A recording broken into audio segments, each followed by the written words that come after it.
अर्जुन नाम का एक बच्चा जो अपनी माँ, बड़े भाई वीर और छोटी बहन रुचि के साथ एक छोटे से गांव में रहता है। उनकी माँ पत्थर की खदान में काम करती थी, जबकि अर्जुन और वीर ट्रेन से कोयला चुराकर उसे बाजार में बेचते थे। बदले में उन्हें पैसे नहीं मिलते बल्कि दूध मिलता, जिसे वे रुचि के लिए लाते। एक दिन अर्जुन को जलेबी खाने की इच्छा होती है, लेकिन वीर उसे समझाता है कि अभी पैसे नहीं है और वादा करता है कि जल्द ही वो उसे जलेबी खिलाएगा। अर्जुन इस बात से खुश हो जाता है। रात को वीर अपना दूसरा काम करने के लिए निकलता है, खाली ट्रेनों में छूटे हुए सामान को खोजना। अर्जुन जिद करता है कि वह भी उसके साथ जाएगा। वीर पहले मना करता है, लेकिन अर्जुन की जिद के आगे झुक जाता है। दोनों भाई रेलवे स्टेशन पहुंचते हैं। वीर अर्जुन को एक बेंच पर सुलाकर काम पर चला जाता है। रात के बीच अर्जुन की नींद खुलती है। उसे वीर दिखाई नहीं देता। वो डरकर आसपास उसे खोजने लगता है और गलती से एक खाली ट्रेन में चढ़ जाता है, ये सोचकर कि वीर शायद वही होगा। लेकिन जैसे ही वह अंदर बैठता है, ट्रेन चल पड़ती है। अर्जुन रोता है, चिल्लाता है,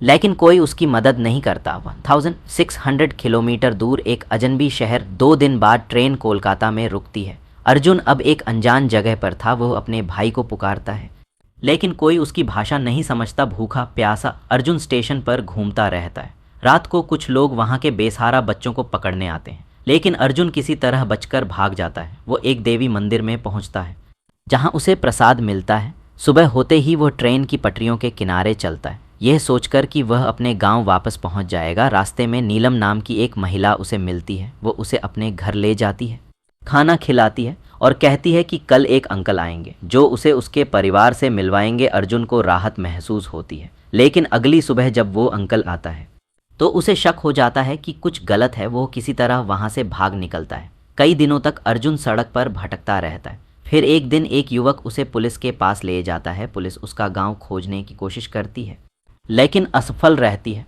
फिर एक महिला मिसेज सूद उसे एक अनाथालय में ले जाती हैं और उसे पढ़ने लिखने का मौका देती हैं। कुछ समय बाद एक दंपति दाशा और करण उसे गोद लेना चाहते हैं। अर्जुन ऑस्ट्रेलिया चला जाता है और वहाँ नई जिंदगी शुरू करता है। आशा और करण उसका पूरा ख्याल रखते हैं। अर्जुन को शुरू में भाषा और पढ़ाई में दिक्कत होती है, लेकिन समय के साथ वह सब कुछ सीख जाता है। अब अर्जुन बड़ा हो चुका था। एक दिन दोस्तों के साथ पार्टी में जब वह जलेबी देखता है तो अचानक उसे वीर की याद आ जाती है। उसे एहसास होता है कि उसके परिवार को उसकी ज़रूरत हो सकती है। वह गूगल अर्थ की मदद से अपने गांव को खोजने की कोशिश करता है।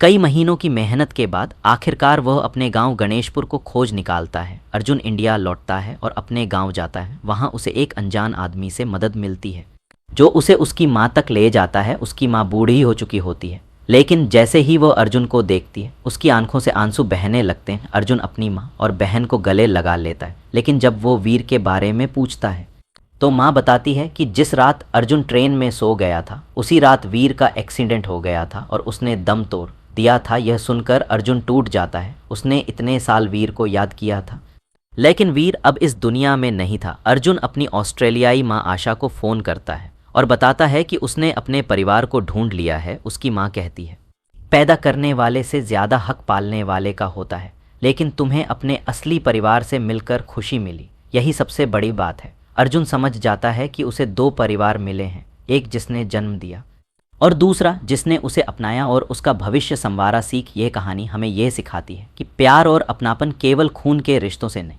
बल्कि भावनाओं से भी जुड़ा होता है। कठिनाइयाँ चाहे कितनी भी हों, लेकिन अगर दिल में लगन और उम्मीद हो